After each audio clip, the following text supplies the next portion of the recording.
Dia turun, ada di sini ada low. Kalau low-nya dia dilewati lagi, dia tambah turun dengan kuat. Kalau dia tidak dilewati, mantul, maka berpotensi akan mantul lagi, naik lagi. Oke, saya coba untuk perlihatkan bagaimana membaca pergerakan demi pergerakan.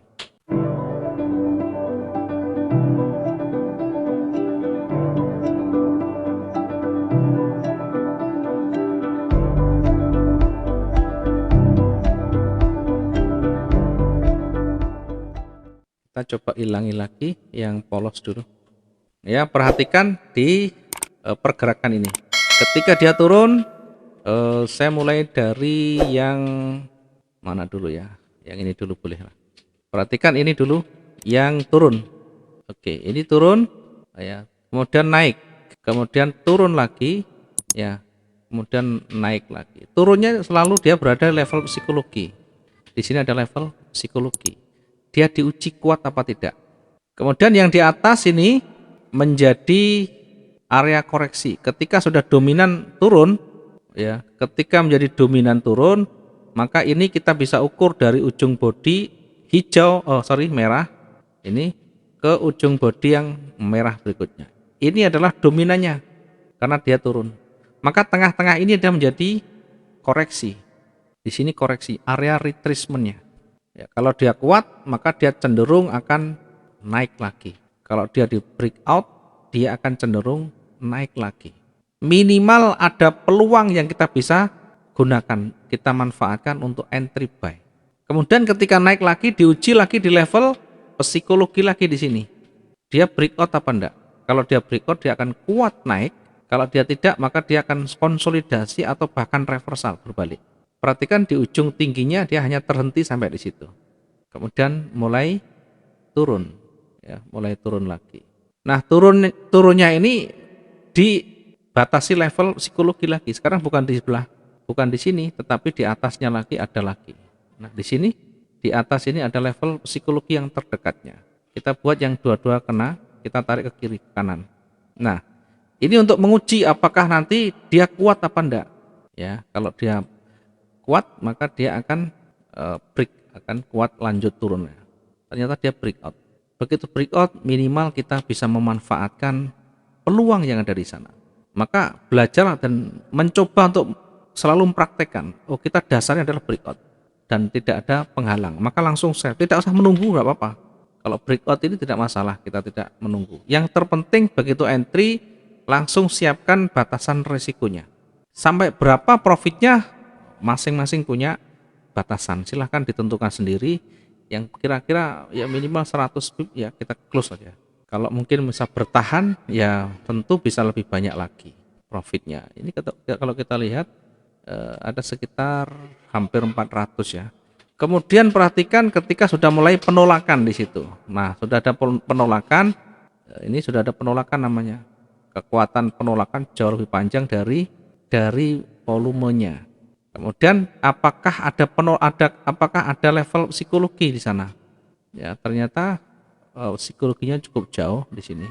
Sehingga kalau kita geser, nah tentu kalau kita lihat ini berada di level psikologi, betul berada di level psikologinya. Maka ketika satu berada di level psikologi, kemudian ada penolakan yang lebih panjang, kemudian turun lagi tidak kuat, maka fix kita bisa manfaatkan lagi. Kita bisa entry buy sesudah warna hijau tebal di sana.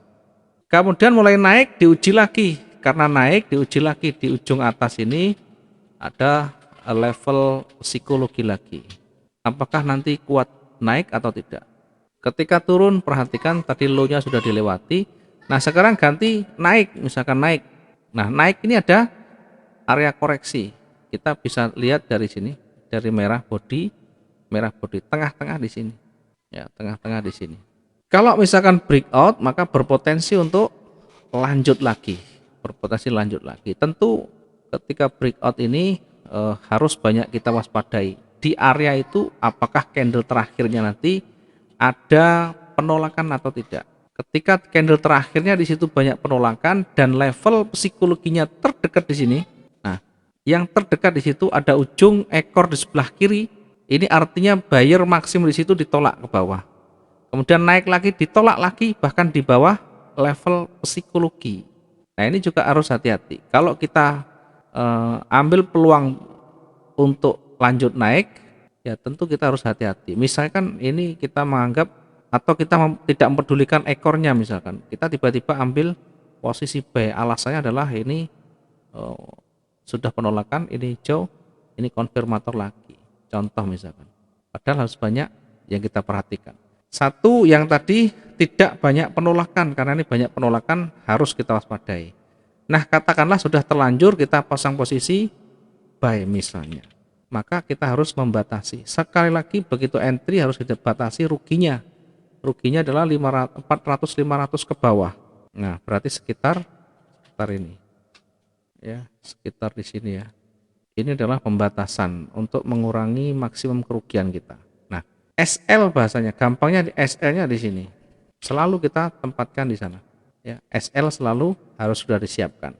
Kemudian perhatikan ketika ini naik dan tentu tidak bisa mencapai target kita ya. Ini 104 ini kurang mencapai target kita. Target kita adalah 100, berarti kalau ada spreadnya 150-an tidak tercapai dan ternyata kembali. Maka yang harus kita perhatikan adalah karena ini sudah tidak mampu naik, perhatikan high-nya ya, tertingginya di sini, kemudian tertinggi di sebelahnya. Ini kalau sudah tidak mampu untuk melewati dan ditolak oleh seller yang kuat, misalnya ini penolakan sellernya kuat, kemudian perhatikan waktunya, bukan di menit pertama. Tekanan demi tekanan kita perhatikan, intensitas kita perhatikan, volumenya makin lama makin tebal, maka kita bisa recovery. Recovery-nya begini, kalau sudah tebal, kemudian lama waktunya tidak segera naik sedikit turunnya banyak, naik sedikit turunnya banyak. Atau lama sekali, ketebalannya lama sekali, maka bisa dipastikan akan kuat, turunnya akan kuat. Maka sebelum kita mencapai terjemput stop loss kita, di sini kita bisa lakukan recovery. Ketika turun kuat, kemudian naik, ada koreksi, kita bisa manfaatkan sell di sana. Ya, tentu ini ada koreksi di bawah. Ya, ini anggap saja begini. Jadi begitu tebal tadi ke atas, ke bawah, kemudian ada koreksi pelan. Nah, kita bisa manfaatkan untuk cepat kita lakukan recovery. Sell di sini. Kalau kita recovery, jangan menggunakan lot yang sama. Ya, kalau lot sama itu namanya nanti bohong, karena hanya mengunci saja, kita ditipu apa? Ditipu kahanan, keadaan, seolah-olah itu aman. Memang aman, tapi pada akhirnya rugi semuanya nanti kalau kita tidak hati-hati. Misalkan 0,5 buy-nya, maka kita recovery-nya harus lebih besar, bisa 0,75, bisa 1,0. Ya, tentu ini membutuhkan latihan, karena itu pas kita belajar di akun demo, maka terapkan model seperti ini, terapkan teknik seperti ini, sehingga kita tidak perlu harus menjemput stop loss-nya. Sehingga kalau ada yang berpikir stop loss itu lebih aman, tidak mungkin bangkrut. Siapa bilang? Stop loss ini kalau kita hanya menunggu stop loss terjemput semuanya, nanti bisa habis gara-gara kena stop loss semuanya. Maka kita belajar recovery. Ya, kita belajar recovery, kita taruh di sini. Kalau misalkan nanti bergerak naik lagi bagaimana? Tunggu saja. Toh kalau naik panjang pun tidak akan tiba-tiba habis, karena di sini masih ada buy-nya, masih menahan di sana. Paling tidak ruginya adalah lot separuh, lot 0,5. Belajar kita menahan psikologi, belajar menahan tingkat kecemasan, sambil kita berpikir, tenangkan pikiran, kemudian kita cari jalan keluar. Kalau dia turun sejauh ini saja, SL-nya saja, minimal kita bisa mengurangi kerugian kita di sana. Kalau sudah salah kemudian recovery, maka fokus kita bukan profit, fokus kita adalah meminimalisir kerugian.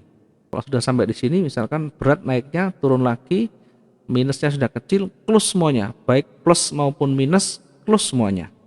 Ya, ini sekaligus bagaimana kita mensiasati saja.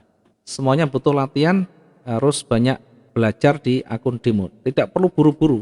Ini kalau pakai real account pasti tidak mau membuat latihan seperti itu, karena pasti eman, pasti sayang begitu. Dan ada ketakutan yang luar biasa kalau kita mau entry buy, entry sell, mau recovery, karena tidak ada kebiasaan.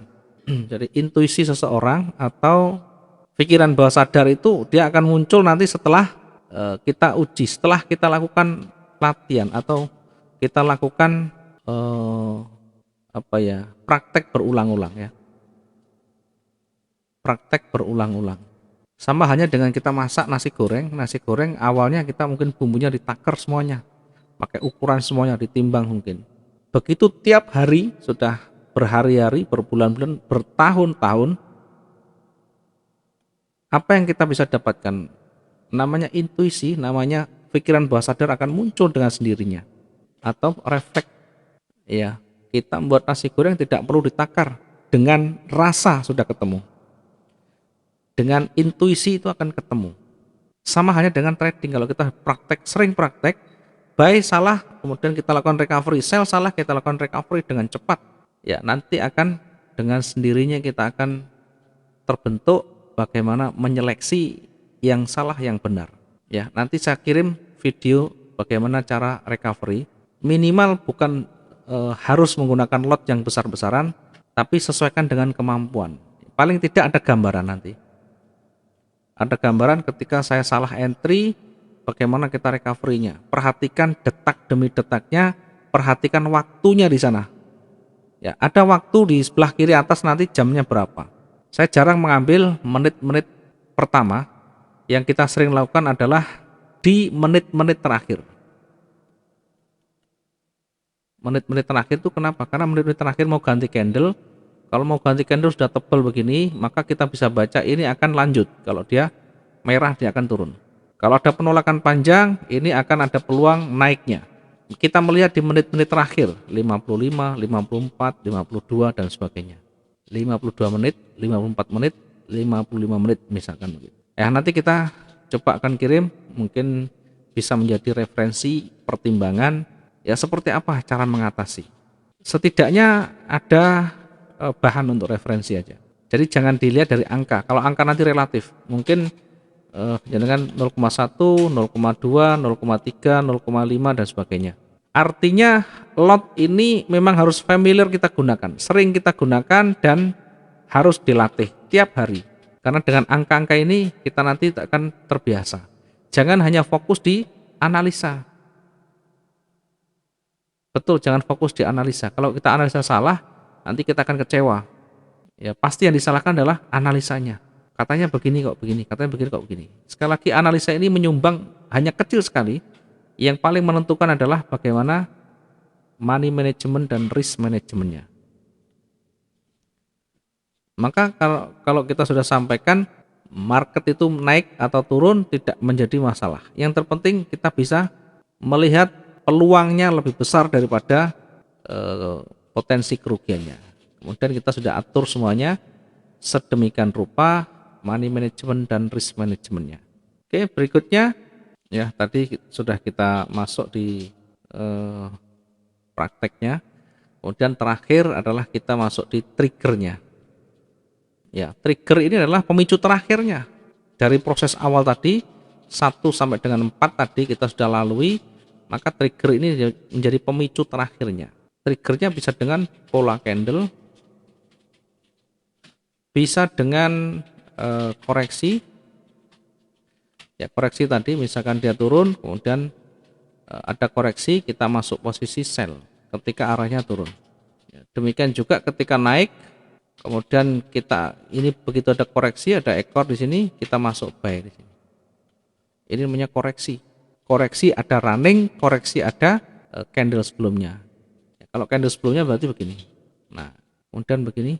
Nah, ini adalah wilayah koreksi, ini adalah wilayah koreksi. Kemudian berikutnya kita bisa menggunakan triggernya adalah 2 syarat. 2 syarat itu misalnya ketika dia trennya turun, kemudian di sana sudah mulai ada candle warna hijau, kemudian dikonfirmasi candle lagi hijau lagi. Dan ini tidak berdekatan dengan retracement, tidak berdekatan dengan wilayah retracement, tidak berdekatan dengan level psikologi yang kuat, dan tentu yang paling penting tidak ada penolakan di atas. Maka ini bisa menjadi trigger di candle selanjutnya buy. Namanya trigger dengan 2 syarat. Yang ketiga dengan 2 penolakan panjang. dua penolakan panjang. Nah, dengan pola candle ini yang paling utama ada doji, ada engulfing, ya, ada hammer, kemudian shooting star. Ya, kalau di candlestick pola candle banyak sekali, di materi itu sudah kita sampaikan. Fokus pada doji, engulfing, hammer, shooting star. Di 4 ini cukup. Ada satu lagi namanya harami. Ini juga bisa kita baca nanti di sana. Di materi yang kita sampaikan di WA itu sudah kita berikan materi doji, engulfing, hammer, shooting star. Ada 4-5 ini aja sudah. Contoh misalnya ketika berada di puncak dia, bagaimana kita bisa mengetahui itu di puncak? Level psikologi namanya. Ya, di puncak, ini di puncak, ketika dia naik kuat sekali, kemudian koreksi namanya, koreksi kemudian naik lagi. Nah, di sebelah sini ini ada level psikologi namanya. Kalau tidak ada di sebelah kiri dicari. Ya, biasakan kita mencari sebelah kiri. Kalau terlalu jauh bagaimana? Kalau terlalu jauh gunakan yang penolakan yang terdekat di situ. Penolakannya di mana? Yang ada ekornya. Ya, kita coba cari lagi tadi mana. Nah, ini gunakan yang ada ekornya sebagai penolakan atau level psikologi terdekat. Maka penolakannya ada 2. Yang mana yang kita gunakan? Yang kena dua-duanya, yang menyentuh dua-duanya. Karena ada hijau dan merah, maka kita jadikan yang dua-duanya kena di sini. Ini adalah level psikologinya kalau kita melihat ke kiri terlalu jauh. Kemudian di area level psikologi itu mulai berubah warna, ya, tadi menjadi trigger. Trigger tadi ada perubahan warna di ujung puncaknya, di puncaknya. Yang berikutnya ada perubahan warna, ada warna yang berubah. Warna berubah ini bukan setiap saat, setiap tempat, tapi berada di ujung tren. Di ujung tren itu kapan? Ketika di level psikologinya ada di sana. Ini di ujung tren dia mulai ada perubahan warna. Ini menjadi trigger. Nah, karena bisa jadi di perubahan warna itulah buyer sudah mulai melemah dan itu banyak ditolak, tidak mampu lagi. Maka menjadi pertanda. Sehingga kalau kondisi seperti ini kita mencoba dipraktekkan. Oh, kita entry sell.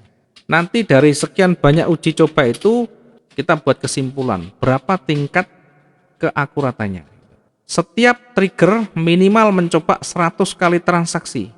Minimal 100 kali transaksi, bukan satu hari saja. Mungkin berhari-hari atau berminggu-minggu, yang penting mencapai 100. Nanti setiap trigger itu diperhatikan, dipelajari di sana. Ini pergantian warna namanya. Kemudian level psikologi. Kemudian ketika turun, perhatikan ketika turun, ini ada level psikologi apa tidak di sana sebelah kiri. Ya, kalau jauh cari yang lebih dekat. Ya, ternyata di sini ada level psikologinya. Dasarnya adalah ini. Di level psikologi sebelumnya, karena ini trennya turun merah, merah sudah mulai penolakan, berikutnya ditolak lagi, tidak mampu. Ganti warna, berubah warna. Satu, ini trigger kita berubah warna, bisa jadi pertanda naik. Yang kedua, engulfing namanya ini. Jadi engulfing itu menutup candle sebelumnya. Sehingga ini adalah peluang yang tepat untuk entry buy. Tentu harus bergerak dengan cepat, jangan ditinggal. Pastikan ketika entry buy siapkan untuk resikonya 400-500 ke bawah. Ya, kalau ini buy. Berarti sekitar ya pas berada di ujungnya. Nah, di sini. Ternyata di sini adalah untuk level atau untuk SL-nya. SL di sini pun bukan berarti nanti kalau pasarnya turun kita tunggu sampai tersentuh. Itu namanya tidak mau berjuang, tidak mau berusaha. Kita selalu ajarkan begitu market berbalik, kita pahami, kita baca dari pergerakannya, dari intensitasnya, dari waktunya, kita bisa nanti lakukan recovery di jalan sebelum tersentuh stop loss kita. Kemudian berikutnya setelah ini naik di level psikologi lagi. Di sebelah kiri ada enggak? Ya, ternyata yang terdekat di situ hanya ada di sini. Ini sama yang bawahnya ya. Nah, ini di sini kena, kemudian di sini juga kena. Perhatikan ketika di area di sini dia mulai ditolak dan penolakannya terus-menerus, ditolak, naik lagi, tolak. Mencoba kuat sekali naiknya, bahkan menyentuh atas, lagi-lagi ditolaknya di area level psikologi. Yang pertama ini adalah shooting star, atau kita bisa jadikan ini sebagai candle yang berubah warna, trigger lagi. Ini shooting star, trigger lagi. Kemudian ada dua penolakan yang panjang di area level psikologi, ini bagian dari trigger lagi ya. Jadi entry-nya sebenarnya boleh di candle yang di sini boleh dengan dasar ini adalah shooting star ya, bukan hanya kita polanya tetapi sebelumnya sudah kita lihat ada banyak sekali penolakan di sana. Kemudian yang kedua, entry kita di sini dengan dasar adalah penolakan panjang. Tadi masuk sudah belum? Ada penolakan yang panjang, dua penolakan panjang berada di level psikologi.